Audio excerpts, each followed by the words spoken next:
यस्य स्वयं स्वभावाप्तिरभावे कृत्स्नकर्मणा तस्मै संज्ञानरूपाय नमोस्तु परमात्मने। इष्टोपदेश का मंगलाचरण करने के बाद आज हम गाथा 45 का अध्ययन करेंगे। पिछली कारिका 44 में ऐसा बतलाया था कि हम सदा मेरी भावना पढ़ते हैं, रहे सदा सत्संग उन्हीं का ध्यान, उन्हीं का नित रहे, उन जैसी चर्या में यह चित्त सदा अनुरक्त रहे। उन कौन ऐसे मुनि महाराज, परम ज्ञानी मुनि महाराज, उनके चर्या में मेरा चित्त सदा अनुरक्त रहे, उन्हीं का मेरे को ध्यान रहे। लेकिन इसको बोलते हुए भी सुबह शाम हम अपनी घर गृहस्थी से बाहर निकलना नहीं चाहते, उसी में लीन रहते हैं। मिथ्यात्व व कषायों की तीव्रता के कारण न व्रत लेने के भाव आते हैं, न वस्तु स्वरूप कि मैं एक चेतन द्रव्य हूँ ऐसा हम समझ पाते हैं। लेकिन यह पद्धति बिल्कुल गलत है। जिनवाणी में लिखा है कि संसार भ्रमण से बचना है, कर्मों से छूटना है, तो सम्यक दर्शन ज्ञान प्राप्त करें, उसके बाद चारित्र प्राप्त करें। चारित्र प्राप्त करेंगे तो कर्मों की निर्जरा होगी और हमारी आत्मा पवित्र और शुद्ध होगी।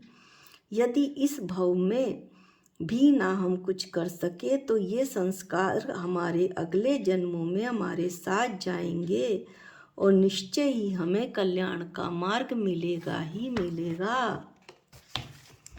ऐसी प्रतिज्ञा करते हुए भजन की 4 लाइनें सुनिए।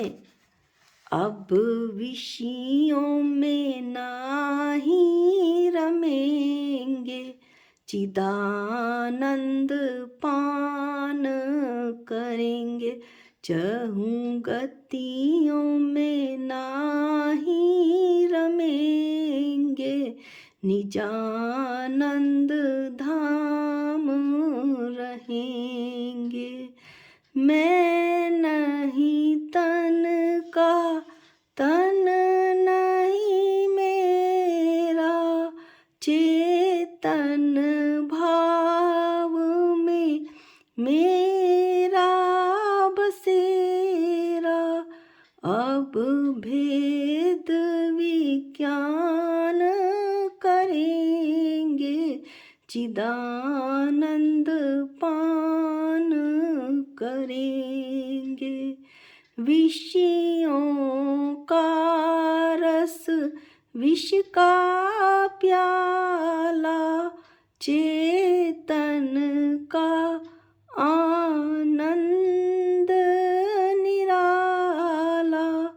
अब ज्ञान में ज्ञान लखेंगे, चिदानंद पान करेंगे।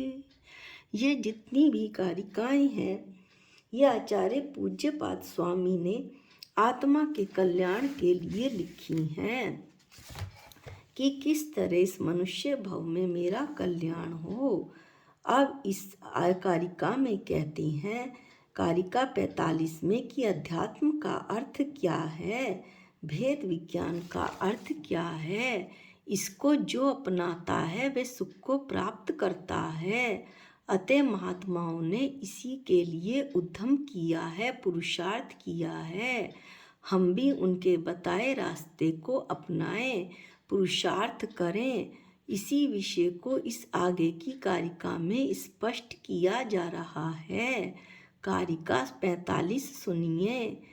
पर परस्ततो दुख मात्मे वात्मा तते सुखम, अतएव महात्मा नस तन्निमित्तम कृतोधमा। पर परह अन्य पदार्थ आत्मा से परह अन्य है। अतः तत् अन्य उस अन्य पदार्थ से दुखम दुख होता है और आत्मा आत्मा अपना आत्मा एव आत्मा ही है। अतः तत् उस आत्मा से सुखम सुख होता है। अतएव इसी कारण महान पुरुषों ने तन निमित्तम उसकी प्राप्ति के लिए निमित्त कृतोधमा उद्यम किया था और फिर उस वही मोक्ष मार्ग हमें बताया है। पर तो पर है समझो भ्राता, पर से अति दुख मिलता है। आत्म तो अंतिम है भाता, आत्म से सुख मिलता है। यही जानकर वही मानकर महामना ऋषि संत यहाँ आत्म साधना में रत रहते सुख पाने गुणवंत महा। जो गुणवंत मना ऋषि संत हैं वो सदा आत्म साधना में लीन रहते हैं, क्योंकि उन्हें पता है कि आत्मा में ही निराकुल सुख है। पर तो पर ही है, पर तो मेरे दुख का कारण है। अब इस कारिका में कहा क्या गया है वो शिष्य पूछता है। पर तो पर ही है, पर के संयोग से दुख होता है। आत्मा तो आत्मा है, उससे सुख होता है। इसलिए जो महात्मा है वे सुख की प्राप्ति के लिए हमेशा अपनी हम आत्मा में उद्यमशील रहते हैं। जो साधक है उसका लक्ष्य क्या है? निराकुल सुख की प्राप्ति। और उस लक्ष्य तक पहुँचने के लिए साधन क्या है? साधन स्वरूप है आत्म तत्व। सबका अपना अपना आत्म तत्व, उसी में वह साधक उद्यमित रहते हैं, पुरुषार्थ करते हैं, अपना उपयोग लगाते हैं, ज्ञाता दृष्टा रहते हैं। जानना और देखना ही सिर्फ आत्मा का काम है, ये वह जानते हैं। पदार्थों के साथ जब तक संबंध बना रहता है, शरीर आदि बाह्य पदार्थों के साथ, तब तक निश्चित रूप से राग देश आदि परिणामों से दुख देने वाले असाता आदि अशुभ कर्मों का और साता आदि शुभ कर्मों का बंध होता है। बंध तो बंध ही है, चाहे लोहे की बेड़ियां हों और सोने की बेड़ियां। और यही बंधे हुए कर्म जब उदय में आते हैं तो दुख के कारणभूत साधन प्राप्त होते हैं। यदि दुख के कारणभूत सब साधन है, धन संपदा नहीं है, धन की कमी है और अन्य भी कष्ट हैं, तो फिर तो दुख ही दुख है। उन साधनों से यह संसारी जीव अत्यंत दुख प्राप्त करता है। परंतु जिसके पास धन संपदा है, ऐश्वर्य की हर एक वस्तु मौजूद है, वो भी दुखी ही रहता है कि कैसे मैं अपने धन संपदा को बचाऊं, कहीं से कोई लेके ना चला जाए, चोर ना उठा ले जाए, डाकू ना आ जाए। वो भी इन्हीं विकल्पों में लगा रहता है। यहाँ तक कि स्वर्ग के देव भी जब माला उनकी सूखने लगती है तो इतने सालों का दुख जो उन्होंने सुख भोगा था, उस सुख को भूलकर अंत में वो दुख प्राप्त करते हैं। जैसे जैसे उनके गले में पड़ी माला सूखती है, उन्हें पता लग जाता है कि अब इन सुखों का अंत हुआ। इस तरह से इस सुख दुख की अनुभूति से जीव अपने कर्म मानता है, अपने कर्म बांधता है और अपने आप को दुखी और सुखी मानता है।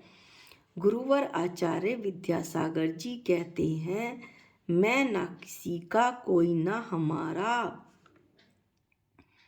संसार में दुख का कारण क्या है? अब शिष्य पूछता है।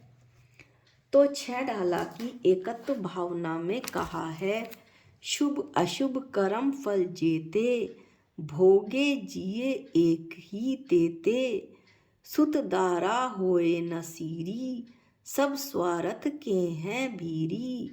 शुभ और अशुभ कर्म, ये कर्म फल जितने भी हैं वे सब तो जीव अकेला ही भोगता है। सुत स्त्री ये साथ देने वाले नहीं, ये सब तो अपने अपने स्वार्थ के सगे हैं। जीव तो सदा अपने स्वरूप से और पर से जीव का विभक्तपना है, बल्कि जीव ही क्यों, छयों द्रव्य अपने स्वरूप में हैं और पर से विभक्त हैं। स्वयं से आस्ती और पर से नास्ती हैं। इसलिए जीव स्वयं ही अपना हित अथवा अहित कर सकता है, पर में वह कुछ नहीं कर सकता, पर को सुखी दुखी नहीं कर सकता। इसलिए जीव जो भी शुभ या अशुभ भाव करता है उनका फलाकुलता रूप वह स्वयं अकेला ही भोगता है। उसमें अन्य कोई स्त्री पुत्र मित्र आदि सहायक नहीं हो सकते, क्योंकि वे तो सब पर पदार्थ हैं। ये सभी जो पर पदार्थ हैं वो तो मेरे आत्मा के, मेरी जीव के लिए गे मात्र हैं, क्योंकि मेरी आत्मा ज्ञाता दृष्टा है। वो तो इन सब पर पदार्थों को जानने और देखने वाला है। वो इनका कर्ता भोक्ता बन ही नहीं सकता। वे वास्तव में जीव के सगे संबंधी हैं ही नहीं। कौन स्त्री पुत्र मित्र आदि, तथापि अज्ञानी जीव मोहवश उन्हें अपना मानकर दुखी होता है। जीव तो केवल ज्ञाता दृष्टा है। आत्मा ज्ञानम स्वयं ज्ञानम ज्ञानादन्यत करोति किम, पर भावस्य कर्तात्मा मोह अयम व्यवहारिणाम। आत्मा तो ज्ञान है, जानने का काम करती है, जानने के अलावा वो और करे भी क्या। जो पर भावों का करता है वो तो आत्मा, जो पर भावों का करता है वो यह व्यवहारिक जीव, मैं संसारी जीव अपने मोह से पर भावों का, पर पदार्थों का कर्ता बनता हूँ। यही इसमें बताया गया है। और पर पदार्थों का कर्ता बनकर उन्हें अपना मानकर दुखी होता हूँ। एक पेंसिल है, पेंसिल मेरी है, ये तो हुआ मोह। पेंसिल अच्छी है, ये हुआ राग। पेंसिल 1 मिनट में टूट गई, अब इससे तो खराब हो गई, फेंक दो, ये हो गया देश। इस प्रकार पेंसिल ही क्यों, आप स्वयं अनुभव करें कि पूरे दिन आप इसी तरह राग देश आप ही क्यों, मैं और सभी अन्य भी इन राग देश मोह में लगे रहते हैं और कर्मों का बंध करते हैं। पर के द्वारा अपना भला बुरा होना मानकर पर के साथ कर्तापन करते हैं। मैं इनका करने वाला हूँ, ये मकान मैंने बनवाया है। अरे मकान तो पुद्गल है, पुद्गल से ही बना है। ईंट रेत चूना सीमेंट इन सब से ये मकान तैयार हुआ है। यदि ये गिर जाए तो फिर से ये ईंट रेत और सीमेंट चूने का ढेर लग जाएगा। ये भी पुद्गल है, मकान भी पुद्गल था और जब गिरा तब भी पुद्गल बना, और जब वो ईंट और पत्थर उस और सीमेंट के रूप में था और मकान बना तो पुद्गल से पुद्गल ही बना। उसमें मैं जीव द्रव्य कहाँ से आ गया, आत्मा कहाँ आ गई उसका कर्ता भोक्ता। इस तरह से मैं मकान का करता हूँ, ये मकान मेरा है, ऐसे अधिकार मानता है और अपनी भूल से अपने मोह के कारण अकेला ही दुखी होता है। मोह महामद पियो अनादि, भूल आपको भरमतवादी। अनादि काल से मोह रूपी शराब पीकर 4 गति 84 लाख गतियों में भ्रमण करता हुआ घूम रहा हूँ। संसार में और मोक्ष में दोनों में जीव अकेला है। ऐसा जानकर जो ज्ञानी महापुरुष होते हैं वे ये जानते हैं कि शरीर, स्त्री, पुत्र, मित्र आदि आत्मा से भिन्न पर पदार्थ हैं। वे कभी आत्मरूप नहीं हो सकते। अज्ञानी उनमें अपनी आत्म बुद्धि करके उनके संयोग वियोग में सुख दुख की कल्पना करके दुखी होता है। वे तो जानते हैं कि मैं तो एक चेतन द्रव्य हूँ, इसके अलावा मैं विश्व में कुछ भी नहीं हूँ। इस तरह से ऐसे ज्ञानी महात्मा सम्यक दृष्टि जीव निज शुद्ध आत्मा के साथ ही अपना एकत्व करते हैं, उसे ही अपना मानते हैं। मेरा तो सब मेरी आत्मा, मेरे मरण के साथ जो जाएगा वो मेरा, और जो मेरे साथ नहीं जाएगा वो सब मेरा नहीं, वो पर है, ऐसा वो जानते हैं।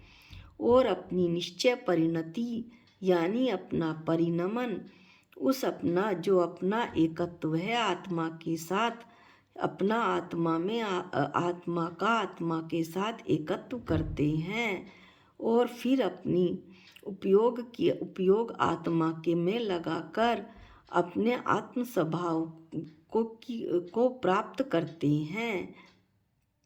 ऐसा ही इसी कारिका में बताया है कि पर पदार्थों में अपनापन नहीं करते। संयोग वियोग तो सुख दुख की कल्पना मात्र है। जो संयोगी पदार्थ है उनका तो नियम से वियोग होगा ही होगा। संयोगानाम वियोगो ही भविता ही नियोगते। ऐसा कहा है कि संयोगी पदार्थों का तो नियम से वियोग होगा ही होगा। मरण के बाद मेरा शरीर यहाँ पड़ा रह जाएगा, लेकिन मेरी आत्मा जो सब है वो मेरे साथ ही जाएगा, अनादि से अनंत काल तक मेरे साथ ही है। ये पर्याय तो हमेशा ही बदल रही हैं, कभी इस शरीर में कभी उस शरीर में। इसलिए संयोगी शरीर आदि पर पदार्थों के प्रति होने वाला अनुराग दुख का कारण है। आत्मा आत्मा ही है, वह कभी शरीर आदि बाह्य रूप नहीं हो सकती, इसलिए वह दुख का कारण नहीं, वह तो आकुलता निराकुल सुख रूप है। ये पर पदार्थ तो आकुलता रूप हैं। इसलिए जो तीर्थंकर आदि महापुरुष हैं वो अपने आत्म स्वरूप में स्थिर होकर निश्चय तप द्वारा पुरुषार्थ करते हैं, ताकि वे अपने आत्म स्वभाव को प्राप्त कर सकें, अपने साध्य को प्राप्त कर सकें, अपने लक्ष्य को प्राप्त कर सकें, अपने कल्याण का मार्ग प्रशस्त करें। ऐसी ही भावना मैं रखूं कि मैं भी अब साम्य भाव रखूं, पर मैं अपनापन ना करके सब में अपनापन करूं, अपनी आत्मा को अपना समझूं। मैं तो एक चेतन द्रव्य हूँ, मैं एक शुद्ध आत्मा हूँ, इसके अलावा मैं अन्य कुछ भी नहीं हूँ, हो भी नहीं सकता। केवल मोह में अंधा होकर पर पदार्थों में एकत्व बुद्धि करता हूँ।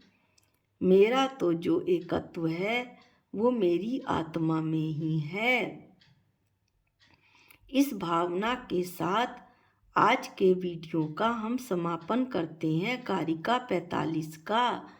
अगले वीडियो में हम अगली कारिका 46 का अध्ययन करेंगे। निज निधि निज में बताई, ये अनंत उपकार है, इसके लिए जिनवाणी माँ को वंदनानंत बार है, वंदनानंत बार है। सबको जय जिनेंद्र।